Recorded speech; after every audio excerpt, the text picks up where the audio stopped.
Deputy CM పదవి అంశంపైన AP మంత్రి నారా లోకేష్ స్పందించారు. తాను కార్యకర్తగానే పనిచేస్తానని తెలిపారు. ఒక వ్యక్తి ఒక పదవిలో 3 టర్మ్లకు మించి ఉండకూడదనేది తన అభిప్రాయమన్నారు. జాతీయ ప్రధాన కార్యదర్శి బాధ్యతలు మరొకరికి అప్పగించాలని ఆలోచనలో ఉన్నామని మంత్రి పేర్కొన్నారు. పార్టీలో అందరికీ అన్ని అవకాశాలు రావాలనేది తన అభిప్రాయమని లోకేష్ స్పష్టం చేశారు అన్నారు. గత ప్రభుత్వం సుమారు 3,000 కోట్ల బకాయిలు పెట్టిందని వాటిని తమ ప్రభుత్వం వరుసగా కట్టుకుంటూ వస్తున్నామన్నారు. మంత్రి లోకేష్ ఓ న్యూస్ పేపర్పై పరువు నష్టం కేసులో విశాఖపట్నం కోర్టుకు హాజరైన క్రమంలో కీలక వ్యాఖ్యలు చేశారు మంత్రి నారా లోకేష్.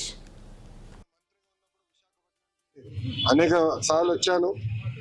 లాంజ్ లో నా పైన దాదాపు 25 లక్షల రూపాయలు ఆనాటి తెలుగుదేశం పార్టీ ప్రభుత్వం ఖర్చు పెట్టిందనే వార్త వేస్తాం జరిగింది.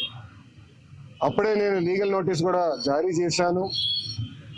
మీరు క్షమాపణ చెప్పాలి, నేను ఎక్కడ ఆధారాలు లేవు, రాజ్యాంగం చాలా స్పష్టంగా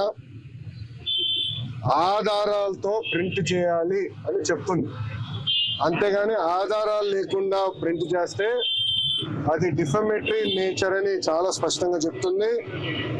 మీరు ఎట్టి పరిస్థితుల్లో రిజైండర్ ప్రింట్ చేయండి అని ఆనాటి సాక్షి కానివ్వండి, అదేవిధంగా దేశవ్యాప్తంగా ప్రింట్ అయ్యే ప్రతి వారం ప్రింట్ అయ్యే మ్యాగజైన్ ద వీక్ కూడా మనం నోటీసులు జారీ చేస్తాం జరిగింది. ద వీక్ అవుతే ఇమీడియట్ గా మా దగ్గరకు ఉన్న సమాచారం కరెక్ట్ కాదు, మీరు చెప్పిందే కరెక్ట్,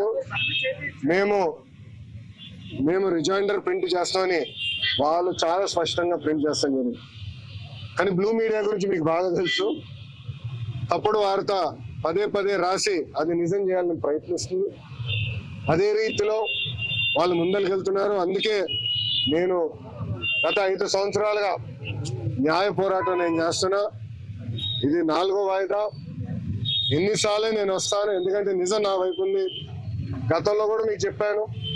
ఈ రోజు కూడా మంత్రి హోదాలో నేను వచ్చినప్పుడు పార్టీ ఆఫీసులో బస్సులో పడుకుని సొంత భోజనం నేను తింటున్నా తప్ప ప్రభుత్వం దగ్గర నుంచి కనీసం ఒక్క వాటర్ బాటిల్ కూడా నేను తీసుకు